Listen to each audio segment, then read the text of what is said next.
Notts County Talk, we are back for another Euros preview. Thankfully, it didn't end with the Germany preview, and hopefully we've got a couple more lined up after this. We are delighted to be joined by Colin and Richard. Way back in the Croatia preview, I had you guys on. So to be able to have you on again is fantastic. Either of you, when we did that Croatia preview, were you pretty confident England will make it as far as the quarterfinals? I think so. There was no reason why we shouldn't do. I mean, there was no reason we shouldn't have got through the group stages, and we kind of just did enough, really, didn't we, to make that look comfortable. The Scotland game was probably a bit of an anomaly because obviously, you know, it was a big game for everybody, and it was more about passion and everything. But I think we still managed to manage the game well, you know, and we didn't need to win that one. So yeah, and we're, you know, where we are now, 4 games in, not conceded, and looking quite good. Yeah, I'd agree with that. I think we've got another gear, haven't we? I think we're used to seeing these players, you know, either on live games or whatever on Match of the Day, and we know they've got an extra element to give, and so I think it's reassuring to be in this position. Like Richard said as well, you know, keeping clean sheets, getting the organisation right, but also knowing that they've probably got another gear or two to slip into should they need it. Yeah, I wanted to just, before we sort of got into England, we obviously spoke to you before, maybe before the tournament even started, I think, and we talked about who we'd like, what teams we were excited to see. I said Turkey, and that's gone pear-shaped. George obviously said Czech Republic, but who have you enjoyed watching, whether they're out already or they're still in? Who is it that you've enjoyed? Colin, we'll start with you. Well, for me, I predicted Italy, and I must admit my predictions haven't been going too well on social media. I became a bit of a celebrity in Chesterfield, hoping that Notts would be able to retain 1 or 2 players, and Chesterfield ended up signing them. So, at least on the national scene, you know, it's been good to predict Italy and just see them be, without being too stereotypical, not an Italian side at all. You know, forward passes, you know, using set plays quite creatively and almost deliberately using them as well. So it's been a very un-Italian performance from them. So I found that quite fascinating. But then also, you know, I have to say, even though I'm obviously hopeful that, you know, that England get past them, but teams like the Ukraine, I also enjoy Russia. I love Eastern European football, always have done since, you know, back at Italia 90 and all those sort of things. So I always kind of look out for them. And I think although I do think England will have enough in the locker, I think we'll come up against quite an organised and athletic Ukraine side that will be hard to break down. So that'll be a fascinating one for me, definitely. Yeah, I liked Hungary as well. I loved watching Hungary. I was going to say Hungary. They on another day they could have been out of the group, and to say a lot of people thought they would lose all 3 it's impressive. They did very well. Richard, who have your picks been of the teams? Well, obviously when we did that last show before the Croatia game, we discussed Spain, predominantly because of my Spanish heritage as well. But yeah, I was kind of, during the group games, I was kind of sat there thinking, well, you know, this was like watching Notts again under Neil Hardley to start with, because there was an awful lot of sideways passing, backwards passes. Like, you know, I mean, that first game of theirs, you know, they passed the ball. They had more completed passes in 45 minutes than any other team had done in 90. You know, and they broke a record for the number of completed passes, but didn't really threaten much. But they seem to have, you know, themselves notched it up a gear again, and obviously having to really fight for it as well in their last game just shows that they've got that spirit as well. That I think, you know, they could still go all the way. And I watched a video of the players talking, you know, some of these sort of talking head videos and that before the tournament, and it was quite clear that, you know, although most people in Spain didn't expect them to do very well, you know, he hadn't taken Ramos and stuff like that. You know, the players that were talking were saying, people think we're just going to come and we're trying to, you know, build a system, build a team. Well, it was just, but I'll tell you, you know, all of them said, no, we're going to come to win. We're going to win the European Championships, and that was their mindset. And I still think they could. I still think they could. I just think they've got the mentality to do it. Like Colin was saying with England as well, they've proved that if they have to, they can notch it up another gear, you know, and they can be threatening when they have to be. And that was shown in that last game as well. So I'm still sticking with them, but obviously if it comes down to it, it'd be England all the way. But yeah. Yeah, a few people were saying after the first couple of games, Spain will struggle to score, and then they've gone and got 10-2. That's sort of blown that out of the way. But we'll go on to the obvious thing, the German game, which was a special night. I know, Richard, you missed the game, which was about. I watched it all. On my own in a darkened room yesterday to try and, you know, appreciate.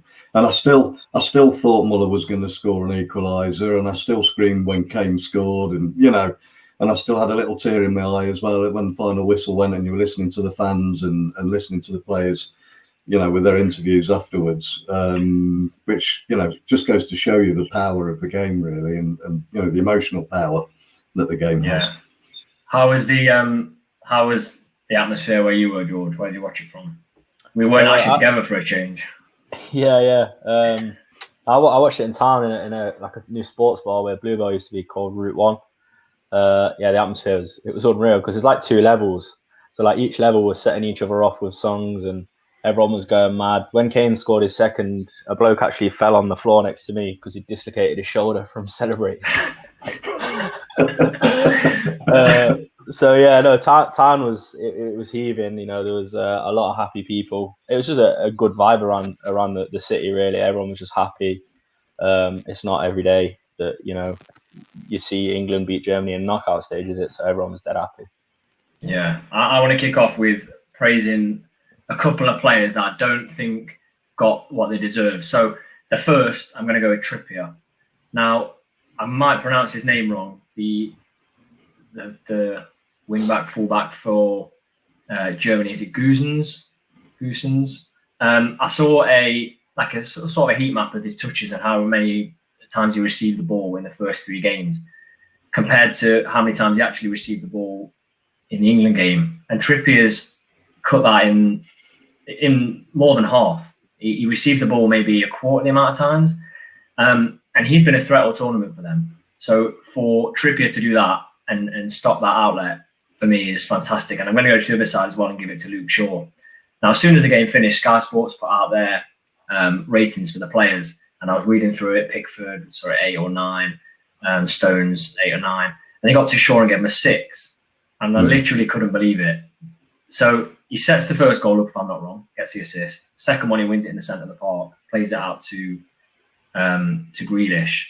For me, Luke Shaw has been fantastic, absolutely fantastic. Well, it was interesting, Tom, because England, you know, in a couple of the earlier games, have been pretty much setting away with a 4-2-3-1. But against Germany, you know, Germany set up in a 3-4-3. England set up in a 3-4-3, and I think that's what did it. You know, because it actually gave the likes of Trippier and Luke Shaw that opportunity to be more aggressive in their game than they might be if they were playing in a back 4 or a back 5 or whatever. You know, so you know they had the freedom of the wings, the pair of them, and that would have bothered those German wing backs because they wouldn't have been expecting that, and if they were, they probably didn't realise they were going to be in for the game that they got. Yeah, they were very good. Colin, what did you sort of make of the game? Obviously, it was a fantastic win, but what stood out for you? It was, yeah. The thing that stood out for me was Pickford, and I think he stood out for me all tournament really. And I'll tell you why, because I think it's very easy to spot one of these up and coming goalkeepers because they tend to play for lower ranked kind of Premier League clubs or Championship clubs, and they're in the game a lot. They're shot stopping a lot. They're making dramatic saves. You know, they're on the highlight reel all the time. But I think what's coming loud and clear now is we're seeing a bit of a sort of evolution with Pickford, really, is that he's not in the game an awful lot. You know, he's having to kind of keep his concentration levels going. He's having to do the things that go unnoticed in terms of keeping the ball going. You know, his distribution's got to be really good. But then when he's needed, and he was needed against Germany when he probably hasn't been needed that much throughout the rest of the tournament, he's pulled off these fantastic saves, you know, and that's a sort of movement, I think, from me, from being a very good goalkeeper to someone who who's top of his game, really. Obviously, I hope he's not going to be the commentator's curse now and he's going to have an absolute mare. Because let's face it, there's been some pretty high-profile goalkeeping and defensive errors. And Pickford's done incredibly well to kind of keep that concentration and prevent those sort of things from happening. Yeah, he has. He's been good. We sort of had not an argument, but a debate, didn't we, George, about the central midfield position for this game when we did our preview. And I think we put a couple of question marks in there. And I said Rice shouldn't start, but I think he sort of proved me wrong there. I'd say he did. Yeah, I thought he played really well. I like you said, he was cramping up a bit, wasn't he, at the end of the game. So whether it'll be starting on Saturday, we'll see. But I thought him and Calvin Phillips struggled, I'd say, a little bit against Scotland. They looked a little bit uncomfortable playing alongside each other. But then against Germany, like in the game that it was, I mean, I thought they were unreal. And Calvin Phillips as well is what a talent he is. I think he's another one of those sort not unnoticed, like everyone knows his name, but because he plays for Leeds, I don't think anyone was expecting how good he was really going to be for England. And he's probably been one of the most constant level of players. Like he's been fantastic. But yeah, Declan Rice has to start for me. Going back to the original. You love Rice. I mean, you lost the ball early on, didn't he? And I messaged you saying Rice is terrible just to wind you up. But actually, he even proved me. Like he was good. And what do you guys make of? I know some commentators and fans don't like it when the players are sort of going to the corner, giving it all the fans, getting them up. A few people say it shouldn't be that emotional. I love it. I absolutely love that. Especially when you're in with 40,000 England fans compared to 1,500 Germans. Well, you guys are you happy? Yeah, absolutely. It's natural, isn't it? Yeah, I think so. I don't see how he can't be happy with that. It's just showing the passion. He's kissing the badge at the end and everything when he Rice. Well, that's what you want to see as a fan and a supporter, whether it's your hometown club that you support, like it's Notts or whatever, or if it's your national team. That's what you want to see. You want to see that there's passion, and then it means something. Yeah, but it must be the players feeding off it as well. I mean, they've been playing to empty stadiums. This is the first time they're getting it as well. So whereas, it can be seen both ways. Whereas it's inciting the crowd and getting them going, but actually it's the players celebrating and getting that extra kind of 10-15% off the fans, and hopefully, it gives the team momentum going forward, doesn't it, for the rest of the tournament? Yeah, I think as well. Yeah. Did you see Harry Kane's post match? Yeah, I thought he was going to cry. Yeah, he was in complete awe, wasn't he? Like they got asked a question, he was just sort of looking around, like he looked like a rabbit in the headlights. But he looked like he was going to start crying, like you say, Richard. It was quite a special moment, wasn't it? You got that little voice crack at the end as well. When it's true emotion. That's what you want, though. I feel like you get a massive win like this, and like you say, Colin, there's momentum there. I mean, you don't go into the Ukraine game now flat at all after that. It was the win. It was just everything was just perfect. We can't go without talking about Sterling. We can't go on to the Ukraine game without talking about him. Again, I think we left him out of 2 of the 4 lineups that we've said. But wow, honestly.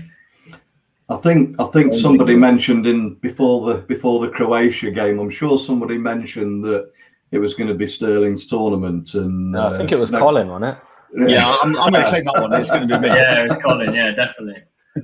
Yeah, he got a bit of. I kind of tweeted that for a bit of a laugh after the game and that, but and somebody sort of came back and said, well, yeah, but if you looked at without your rose-tinted glasses on and that, he's not done this, he's not done that, etc.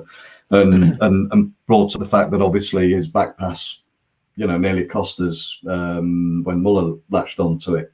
And I've just been going through some of the stats, and in actual fact, when you look at his back passes for the tournament so far, he's completed accurately 93% of them. So that was probably that one was probably worth the 7% that it's just typical, really. But like you said after the game, sometimes you get the rub of the green, and when you do, you've got to make the most of it. So fair play to him. But yeah, I'm really pleased for him. I'm really pleased that it's happening for him.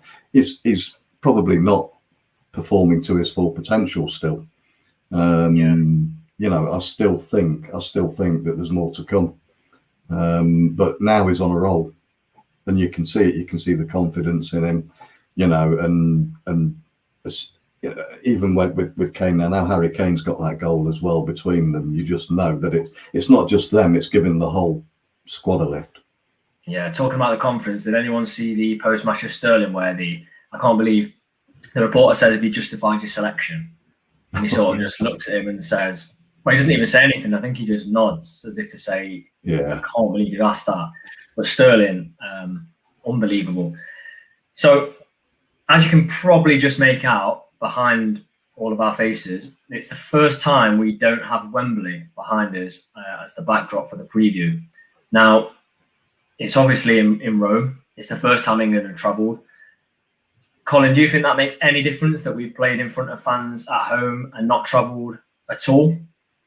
I think we've stored up quite a lot of that. Like I say, the reaction off the crowd and feeding off the crowd. You've got players going on there now and kind of they've made that emotional connection, haven't they? So they're going over there and carrying those faces and those memories with them. I think it'd be very different if, you'd been playing away and whatever, and it was your first game, because then you can actually feel that kind of pressure, can't you, to do it for your home fans. But if you feel that you're kind of carrying the hopes and, some of those images as well of the, the emotional fans and those sort of things, they'll remember that. So I don't think necessarily that's going to be too much of a concern, really. I think also, we've got to remember that certainly in the vast majority of the England squad, not all of them, but they're playing European football. They're used to going away and getting those sort of things. But at the same time, it can come down to these sort of very tiny factors, can't it, as well, that can be the differentiation between winning and losing. And I think this is where someone like Southgate, who has come under an awful lot of criticism for tactical decisions, for not playing Jack Grealish, which I'm sure we'll all agree with. And like I say, I'm firing a tweet out every single game to get him on. But at the same time, this is where he'll come into his own, his planning, his organisation, his preparation. He won't leave a single stone unturned to make sure that the players hit that pitch wherever they are as prepared as possible. And that's where the strength of a Gareth Southgate and the England setup really comes into his own, I think. Yeah, I agree. Southgate, spot on. He's had the criticism, but he's been spot on so far. George, did you watch the Sweden-Ukraine game after all? Were you still out celebrating? No, I managed to catch most of the second half, and it wasn't the most interesting of halves of football. It wasn't a very enjoyable game to watch, but when you look at sort of like what Colin's saying, they're going to be a well-organised side, so we can't take it for granted. We can't take any game for granted now. Like, everyone seems to be thinking we've got an easy bye to the final, but I don't think we have by any stretch of the imagination. No, because they're going to play with a high press.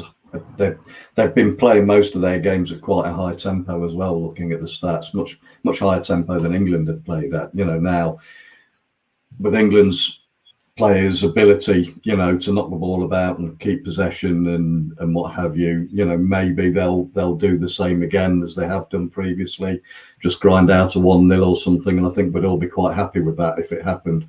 But I can't see it being a game where England totally control and don't have any scary moments at all. They will threaten at times for sure.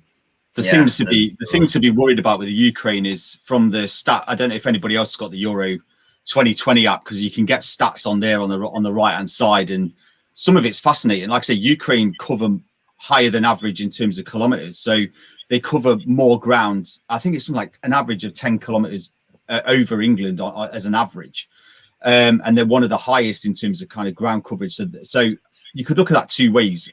We're either going to face a team that is going to be pressing, like Richard said, and really kind of covering every blade of grass, or are we playing a team who's really going to be fatigued by this point? Because you can't keep that level of energy going over a considerable amount of time, or I very much doubt it. So I think if England can keep possession, and it will be probably not a great spectacle, because if that's the approach England take, to keep the ball, retain the ball, pass it around, they will fatigue. They'll make a mistake, and there'll be a gap. And luckily, we've got those players to exploit it. So that's going to be an interesting facet for me, I think. Yeah.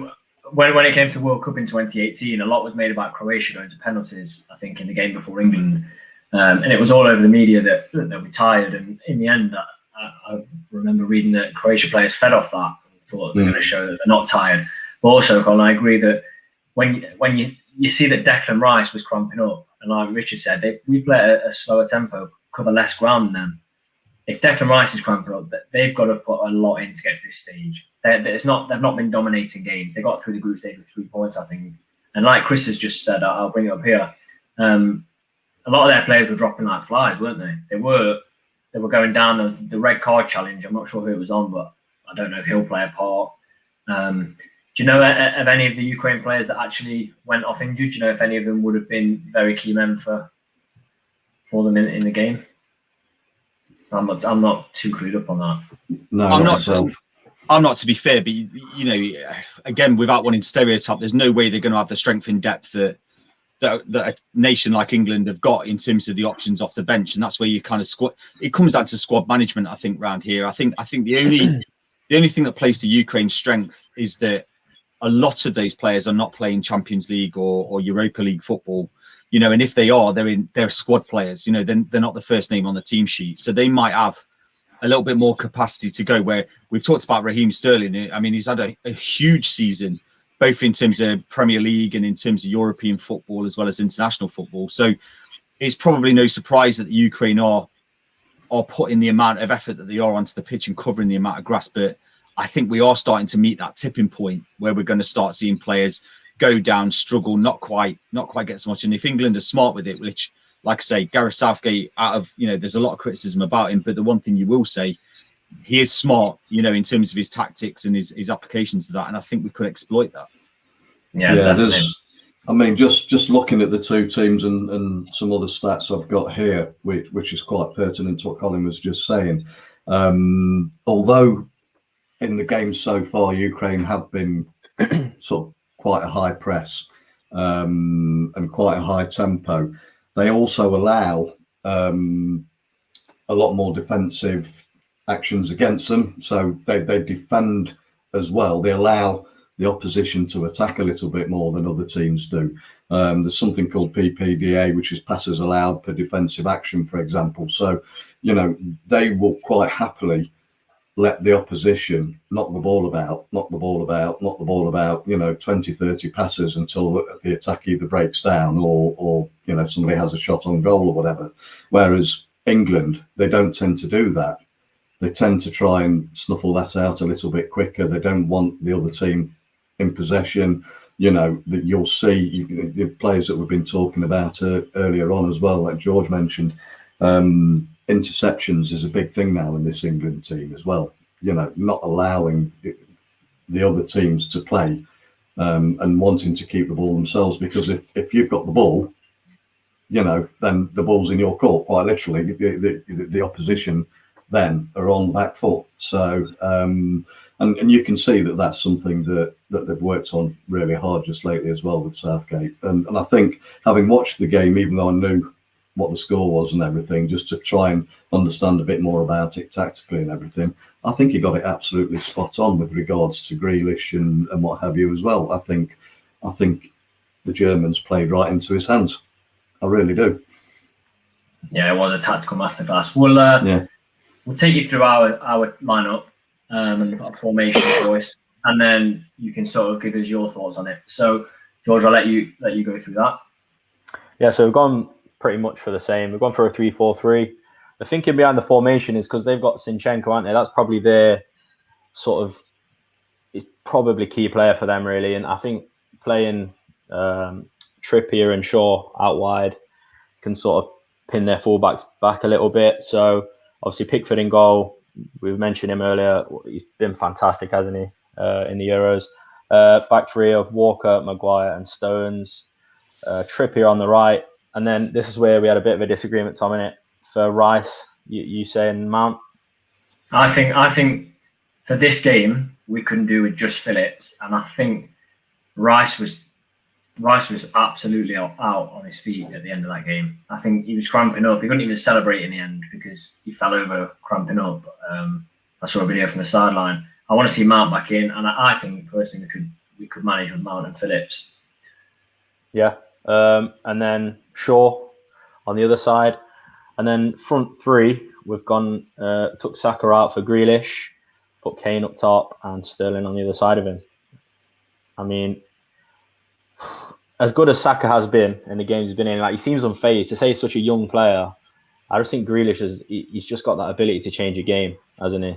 At the click of a finger. And I've seen a stat as well.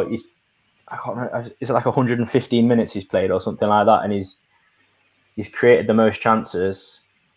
No, he hasn't. No, he's made the most free kicks, like pulled the most fouls or something like that in the tournament, not just for the England team, in the tournament. in the few minutes that he's played, yeah. Yeah. So it's a player like that, I feel like at this stage of the tournament is key. So I'd love to see him start, and I'm sure we all agree on that. There's not. Yeah. What do you guys make then of, first of all, formation and then the lineup? I'd agree with the formation, particularly. You know, I think it gives you that flexibility, and the thing that I like about it is having someone like Grealish and Sterling on either side to pin their fullbacks down, because they're not going to attack with so much freedom and so gusto down the left and right if they think that they've got Grealish either behind them or lurking around them. So they're always going to be having that kind of defensive thought. So having someone like that who can operate in those kind of wide areas, who are dangerous and explosive when they get the ball, is going to be really good at kind of pinning their back line down. I think for me, I'll throw Henderson's name in there in midfield, who has gradually become a part of the squad. I get the impression that obviously he's got a kind of captaincy role, you know, and he's a prominent member. And I just think going away from Wembley, going away, you know, obviously the enormity of it, we've talked about kind of the need for England to play quite a containing game in terms of keeping the ball and those sort of things. And I just wonder whether Henderson, if he's fit enough, might be able to play that role. Yeah. What about you, Richard? Yeah, I mean, from a prediction point of view, maybe. I still don't think he'll start Grealish. I think you might see Foden back in again. But other than that, yeah, I'd agree with most of the rest of it there. Yeah, and with Grealish, I'd be interested to know. I don't know if you guys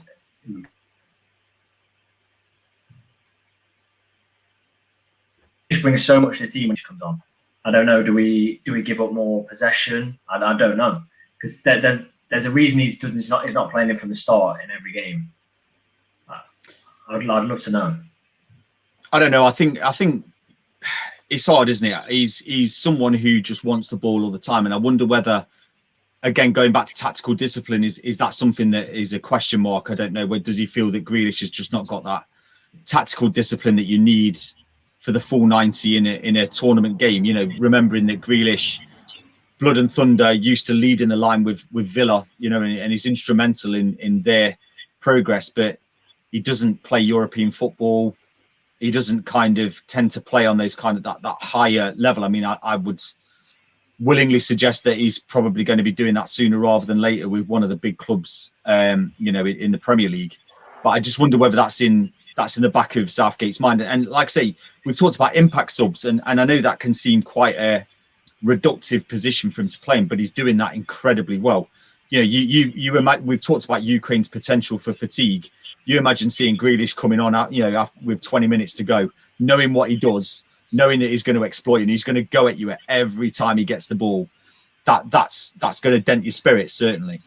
Especially after you've just been, if you've just been run ragged by Saka as well for 60 minutes.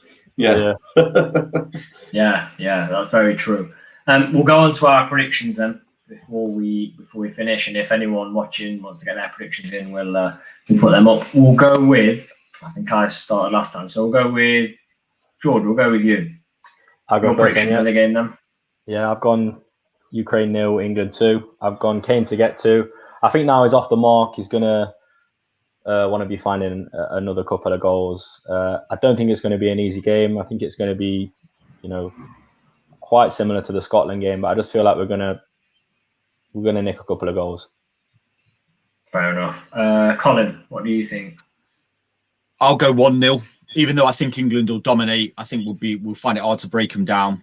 One of the things that I've noticed is that both teams seem to score the majority of their goals inside the box, so it won't be I don't feel like it'll be a cross or anything like that. It'll be some at close range. Hopefully, like I say, we've brought his name up a few times, but hopefully Grealish comes on 20 minutes, slaloms through, slots it away, and every Notts fan will be happy. So I'll go with that. Fair enough. Richard? Yeah, I was going to go 1-0. I mentioned that earlier. 1-0 to England, and I think we'll see. I think we'll see one of the big lads at the back get on the end of a free kick or a corner or something for the goal. That's what I anticipate anyway. Yeah, I'm going to go. I promise me and George don't plan this, but I think we predicted almost the same thing every game. I'm going 2-0, and I'm going a repeat of the Germany game, Sterling and Kane. I think, like we've all agreed, it's not going to be easy, and some people are seeing Ukraine and thinking, yeah, we'll walk over them. We won't. We won't. But I think we'll just have too much for them, and I think, like we've said, Grealish could come on and be that man that when they're tired out after playing extra time and pressing for the whole tournament could just be that difference, I think. Colin and Richard, thank you for joining us. It's been fantastic as always to get your insight. No worries. Thank you. Yeah. And hopefully, fingers crossed, we have another preview coming up for the semi-final. Very quickly, who do we think is going to win the other semi-final that we're potentially facing? And I'm going to go Denmark, I think. It's got to be Denmark for me. Yeah, I was going to say they've got that momentum with everything that's happened. You know, there'll be that fairy story, won't they? Yeah, definitely. Yeah, I think the winners of our game play Denmark, I think. As always, thank you for joining us. We will hopefully be back with another preview, as I've just said. And don't forget to like, comment, and subscribe.